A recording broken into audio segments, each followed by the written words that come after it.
It's good to have you back on the show, Secretary Esper. 12th day into this war. How are you thinking about the timeline right now?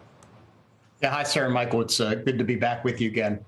Look, this is going to drag on for many weeks, if not several months, and I think we need to be prepared for that. We've reached a point now where, as in all conflicts, it's a contest of wills, and in this case, you have the will of Vladimir Putin versus the will of President Zelensky and all the Ukrainian people. So I see this as dragging on for quite some time, and that means we need to be prepared and be doing everything we can to try and curtail the conflict. And as I know many of your viewers are interested in, I've been arguing since day one that we should employ the full panoply of economic and financial sanctions, including energy sanctions, on Russia in order to get them to back down and end this conflict.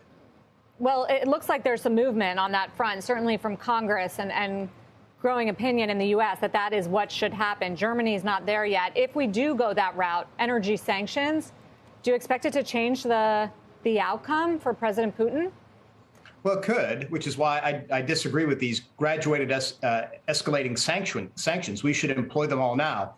For the United States, I mean, Russian oil imports are 8%. The challenge, of course, is Germany, which gets 70% of its energy from Russia. But that's no reason why we shouldn't. And I'm glad to see that there's bipartisan action in Congress, in both the House and Senate, to do this. I don't understand why the Biden administration won't move forward. The fact of the matter is gas prices will go up. They have. We've breached the $4 mark today. But I do think, and polling supports this, that the American people understand this and are willing to pay more at the pump in order to help the people of Ukraine and the tragedy that they're undergoing right now. Mr. Secretary, you said that you don't kind of agree with this sort of graduated sanction scale, holding things in reserve, perhaps. But if, in fact, the U.S. were to impose sanctions on Russian oil, what should it come along with in terms of a path out? Is it absolute in saying, you know, full withdrawal and a return to what happened before the invasion? Or is there room within this to negotiate stages? Well, we talked about this last week, and I contend that we should follow the lead of President Zelensky and the people of Ukraine. My view is we should go back to pre-2014, before the Russians invaded Crimea and eventually Donbass. Those are the historical borders of Ukraine, and that is the sovereignty that we should respect. But look, it's not just energy. We have a variety of other consumer goods, agriculture coming from Ukraine. It's hard to see where these supply lines stretch. I mean, we rely a good deal on titanium, for example, from Russia. So I think we need to be prepared for the long haul and what this means, because also at the end of the day, Mike, if there is some type of agreement or not, if this just drags on, at what point do we think that American companies or the U.S. government or the EU is going to relent on sanctions? I don't see how we can unless Russia pulls out of Ukraine, consistent with what the Ukrainian people want.